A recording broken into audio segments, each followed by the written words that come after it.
할렐루야, 성도 여러분 모두 반갑습니다. 12월 26일 화요일 아침 말씀 묵상입니다. 오늘 하루를 시작하는 첫 찬송 96장 예수님은 누구신가 찬송 올려드립니다.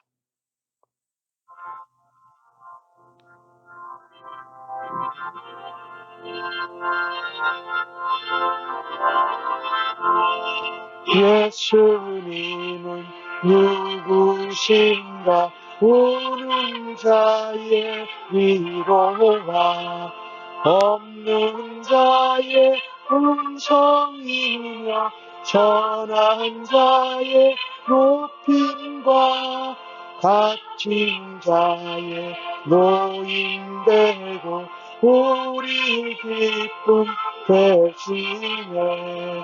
예수님은 누구신가 악한 자의 강함과 눈먼 자의 빛이시며 병든 자의 고침과 죽은 자의 부활되고 우리 생명 되시네. 예수님은 누구신가 추한 자의 성함과 죽을 자의 생명이며 죄인들의 중보와 멸망자의 구원되고 우리 평화 되시네.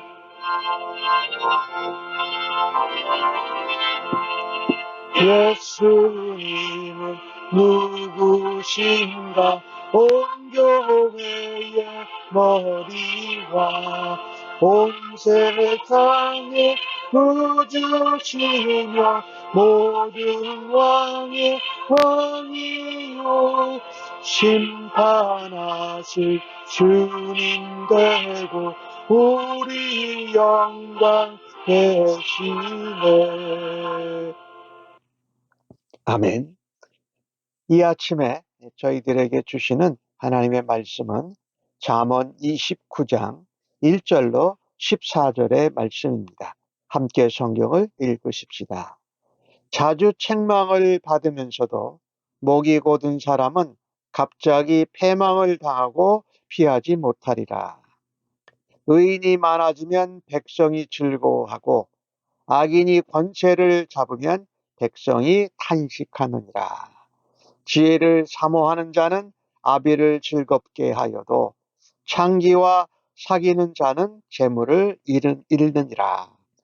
왕은 정의로 나라를 견고하게 하나 뇌물로 을 의지하는 억지로 내게 하는 자는 나라를 멸망시키느니라.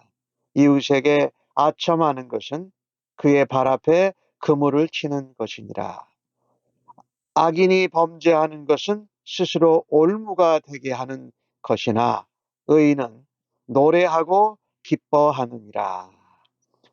의인은 가난한 자의 사정을 알아주나 악인은 알아줄 지식이 없느니라. 거만한 자는 성읍을 요란하게 하여도 슬기로운 자는 노를 그치게 하느니라. 지혜로운 자와 미련한 자가 다투면 지혜로운 자가 노하든지 웃든지 그 다툼은 그침이 없느니라. 피 흘리기를 좋아하는 자는 온전한 자를 미워하고 정직한 생명을 찾느니라. 어리석은 자는 자기의 노를 다 드러내어도 지혜로운 자는 그것을 억제하느니라. 관원이 거짓말을 들으면 그의 하인들은 다 악하게 되느니라. 가난한 자와 포악한 자가 섞여 살거니와 여호와께서는 그 모두의 눈에 빛을 주시느니라. 왕이 가난한 자를 성실히 신원하면 그의 왕위가 영원히 견고하리라. 아멘. 오늘 주신 말씀은 크게 볼 때에 의인과 악인을 대조해서 말씀하고 있고 또 미련한 자와 슬기로운 자를 대조하면서 말씀을 하고 있습니다. 그래서 보니까 1절에 책망을 받는데도 목이 곧은 사람은 갑자기 패망하고 피하지 못하게 될 것이다. 이 반복되는 책망, 조언을 듣고도 자기의 잘못과 실수를 인정하고 고치지 않는다면 반드시 넘어질 것이라고 말씀합니다. 교만한 사람은 지도자가 되면, 그게 왕이면, 통치자면 오히려 백성들에게 슬픔이 됩니다. 그러나 악인이 권세를 잡고 또 악인이 득세하면 백성들이 탄식하지만, 의인들이 많아지면, 즉 겸손한 사람, 섬기는 사람들이 많아지면 다른 사람들에게 기쁨과 즐거움을 가져다 준다라고 말씀하지 않습니까? 그래서 우리가 의의 백성으로 가정에서 또한 교회에서 세상 한가운데에서 살아드릴 때에 하나님께 기쁨이 되고, 의인이 많아지면 백성들이 즐거워하고 기뻐하는 일에 우리가 쓰임을 받아야 할 것이지요. 그러나 예수 믿는 사람들이 세상 가운데에서 의롭게 살지 못하고 악한 모습이 드러나면, 즉 악인들이 더 많아지면 백성들이 탄식하고 슬퍼한다라는 말씀입니다. 지혜를 사모하는 자, 지혜로운 자지요. 부모님을 즐겁게 합니다. 그러나 지혜를 알지 못하는 자는 하나님을 가까이 하기보다, 말씀을 즐거워하기보다 오히려 창기와 다른 세상 것에 사귀어서 오히려 자기의 재물을 모두 다 잃어버리게 될 거라고 말씀합니다. 오늘 4절에서 5절까지에 나오는 말씀은 뇌물 얘기, 또 아첨하는 얘기, 그 다음에 악인이 범죄하는 얘기에 대해서 묶어서 한번 말씀을 드려봅니다. 왕은 정의로, 하나님의 공의로 나라를 견고하게 다스려야 합니다. 그러나 왕이 뇌물 받기를 좋아하고 또 뇌물을 억지로 강요한다면 그 나라는 망하게 될 것이라고 말하지. 이 뇌물을 주는 것은 일종의 말로 하는 아첨을 넘어서 재물로 아첨하는 것이지요. 그것은 그 발 앞에 올무를, 그물을 치는 것이나 마찬가지라고 말씀합니다. 이렇듯 뇌물과 아첨하는 것은 나라가 망하는 일이요, 그들이 그물에 빠지기는 결과를 낳게 된다. 그래서 이 악인이 범죄하는 것은 자신 스스로에게 올무가 되게 하는 것이다. 그러나 의인은 어떻습니까? 정의로 하나님 앞에 아름답고 기뻐하시는 삶을 살아드리고 노래하고 기뻐한다라고 말씀합니다. 하나님을 알기에, 하나님을 체험했기에 하나님을 기뻐하고 하나님께 감사와 찬양의 노래를 올려드리는 것입니다. 그래서 우리는 의롭게 살아드려야 합니다. 가정에서도 그렇고요, 교회에서도 그렇고, 세상 한가운데에서 정의로, 하나님의 공의로 나와 가정과 교회와 나라를 세우는 일을 해야 할 것입니다. 거기에 정말 악하고 아주 나쁜 것이 뇌물을 주는 것, 아첨하는 것, 악을 범하는 것이다. 그것은 올무와 그물이 되고 멸망에 이를 수밖에 없다라고 말씀하고 있습니다. 특별히 교만한 사람은 교만하기에 더욱더 본성이 악한 가운데에서 벗어나지 못해서 더욱더 죄를 짓습니다. 그러나 회개하고 돌아올 줄 아는 사람에게는 희망이 있다라는 것입니다. 우리가 내가 죄인임에도 불구하고 예수님을 통해서 하나님을 은혜로 우리가 의롭다 칭함을 받은 성도들 아닙니까? 그래서 내가 받은 은혜, 내가 받은 사랑, 내가 받은 섬김, 내가 받은 긍휼히 여김을 받는 것을 가난한 자, 약한 자, 억울한 자에게, 그들에게 내가 마음을 우선 알아주고 그들을 섬기고 돕는 일을 하게 된다. 내가 그렇게 약해 보고 억울하고 가난하고 어려웠던 때를 기억하기에, 하나님의 은혜와 주님의 사랑을 기억하기에 그들을 위해서 같이 눈물을 흘릴 수 있다라는 말씀이지요. 그러나 악인은 하나님을 알지도, 하나님을 믿지도, 하나님을 경외하지도 않기 때문에 하나님을 아는 지식도 없고 하나님의 말씀을 통한 은혜의 체험도 없고 긍휼히 여김과 자비와 인애와 사랑을 받은 경험이 없기 때문에 알아줄 수가 없어요. 가난한 사람, 억울한 사람, 연약한 사람, 힘든 사람을 알아줄 수가 없다라는 것이지요. 오늘 8절에 또 거만한 자의 얘기가 나오네요. 1절에도 목이 고진 사람, 거만한 사람이지요. 완고하고 빳빳한 사람. 그 사람들은 공동체를, 성읍을, 가정을 소란하고 요란하게 합니다. 그리고 그들은 화를 내는데, 노를 바라는데 슬기로운 자, 지혜로운 자는 그 노를 그치게 할 수 있다. 항상 분란을 일으키는 사람이 누구냐? 악한 자, 거만한 자, 지혜 없는 자이기 때문입니다. 그래서 우리는 하나님 앞에 의로, 지혜로, 슬기로움으로 우리의 마음을, 우리 자신을, 또 우리의 가정을, 주님의 몸된 교회를 섬기면서 세상 가운데에서 세워갈 수 있는 그런 은혜의 사람, 슬기로운 사람, 지혜로운 사람 되기를 간절히 바라는 것입니다. 아까 7절의 말씀에 얘기했던 것 같이 내가 하나님께 받은 사랑과 용서, 은혜와 긍휼히 여기심을 받은 사람은, 체험한 사람은 적어도 가난하고 어렵고 약한 자고 죄악 가운데 있는 사람들의 사정을 알아줄 수 있다. 그것은 바로 예수님의 마음이지요. 하나님의 눈길이지요. 성령님의 인도하시고 가르쳐 주심을 통해서 우리가 감당할 수 있다는 것입니다. 오늘 두 번째 단락을 보면 9절에서 14절까지의 말씀에는 미련한 자, 또 지혜로운 자와의 이 논쟁, 다툼에 대해서 이야기를 하는데 9절 말씀은 그렇게 말씀합니다. 지혜로운 자와 미련한 자가 다투면 그 어찌 되든지 그 다툼이 끝나질 않는다.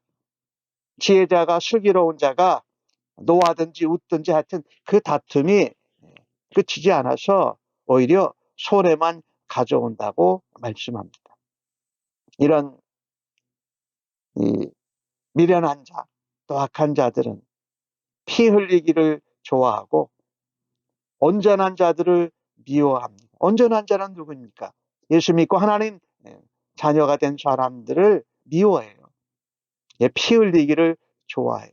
왜냐하면 그들은 하나님도 모르고 하나님 말씀도 하나님의 율례와 법도도 좇지 않기 때문에 자기 마음대로 교만하게 자기가 주인 돼서 살기 때문에 다른 사람들을 문제를 일으키고 정직한 자의 생명을 찾는다라는 것입니다. 왜 그럴까요? 왜 그들을 미워하고 그들을 죽이려고 할까요?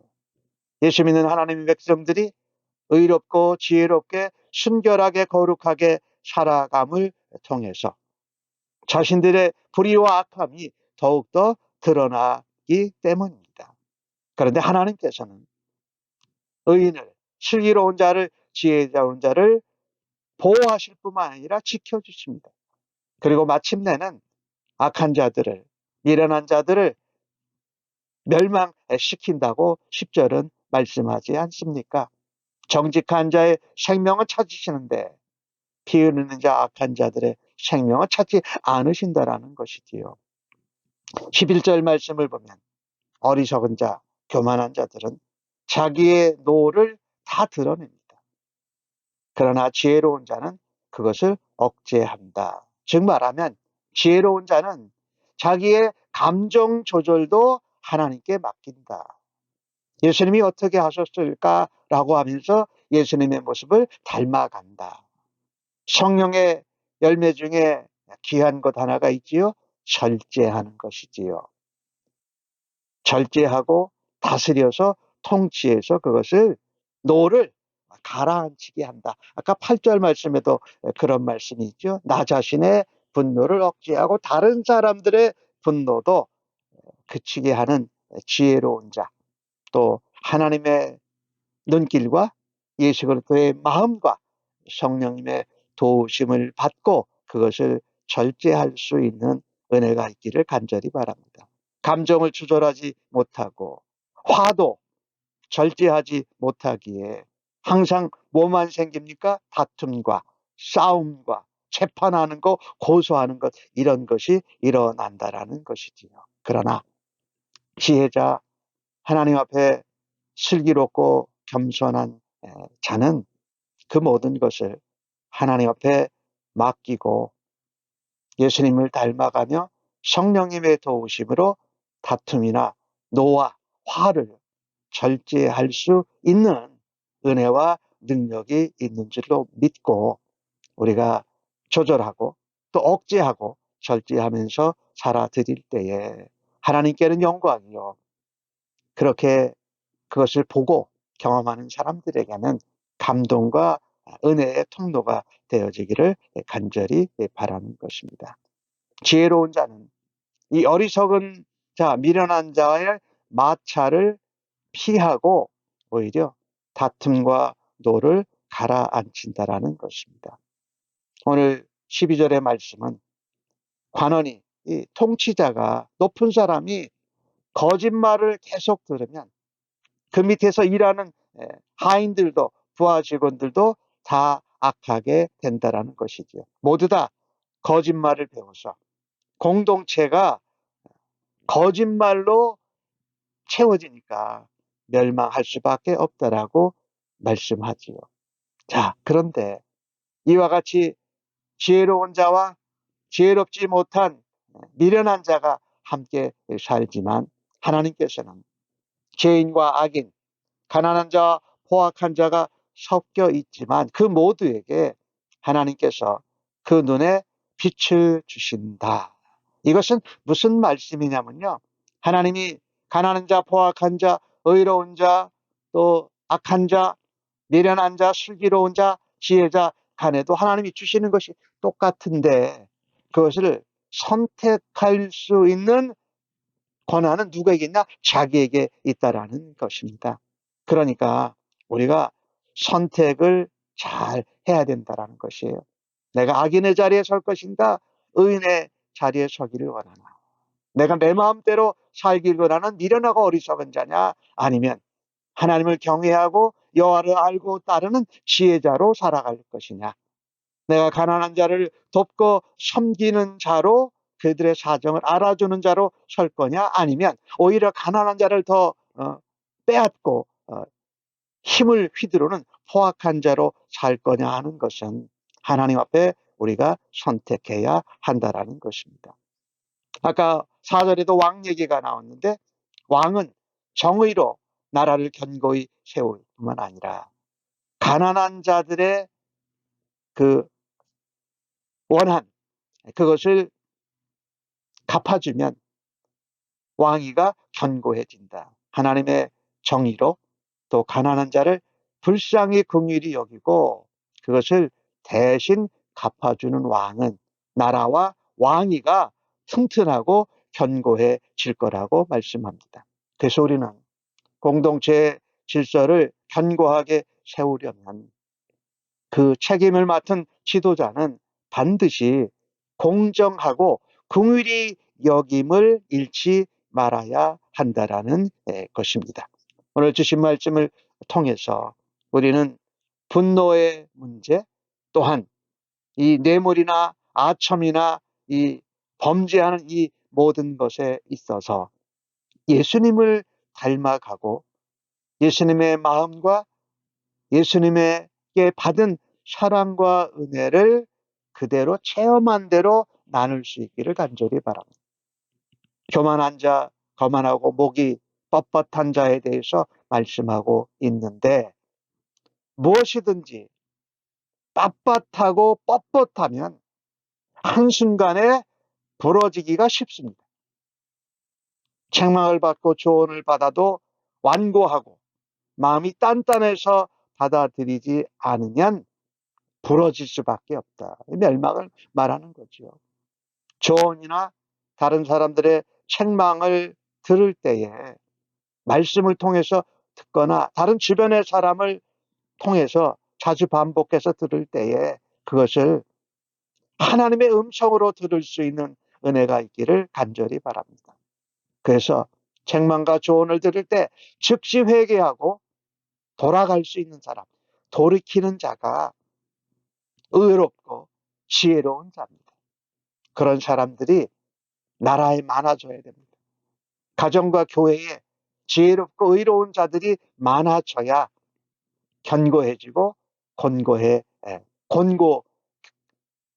선다라고 성경은 말씀합니다. 말씀을 듣는 지혜로운 자는 창기와 가까이 하지 않고 뇌물이나 아첨이나 악한 행동을 하는 것을 멈춥니다. 특별히 자기의 감정이나 분노를 조절하고 절제할 수 있는 은혜가 있습니다. 하나님은 빛을 모든 사람에 주시고 햇빛과 단비도 내려 주시지 않습니까? 그 선택할 기회를 동일하게 주셨습니다. 그래서 우리는요, 말씀 앞에 목을 곧게 세우고 마음을 꽉 걸어 잠기고 단단하게 하지 말아야 합니다. 로마서 16장 19절에 나오는 말씀처럼 선한 데는 지혜롭고 악한 데는 미련하기를 선택해야 합니다. 그것은 바로 예수님을 닮아가고 예수님과 함께 동행하며 하나님을 알고 경외하는 지혜로 살아가는 것입니다. 그것은 우리의 힘이 아닌 성령님의 도우심으로 성령님의 능력으로 할 수 있음을 깨닫고 성령의 다스림과 인도함을 받아서 성령의 열매를 맺어드리는 우리 모두가 되어지기를 간절히 바랍니다. 아멘. 하나님, 저희가 교만하고 또 우리의 마음에 분노가 가득 차서 우리를 다스리려고 할 때마다 그것을 거절할 수 있는 힘과 믿음을 더하여 주옵소서. 예수님 안에서 이해하지 못할 수 있는 사람이 없음을 기억하고 저희들이 받은 사랑과 은혜와 긍휼함과 섬김을 받은 대로 용서하고 용납하고 돕고 베풀 수 있는 믿음과 마음을 더하여 주시옵소서. 그로 인하여 하나님의 공의와 하나님의 지혜로 우리의 가정과 교회와 나라가 변화되는데 쓰임받는 하나님의 의로운 백성, 슬기롭고 지혜로운 백성으로 사용하여 주시니 감사합니다. 예수님의 이름으로 기도하옵나이다. 아멘.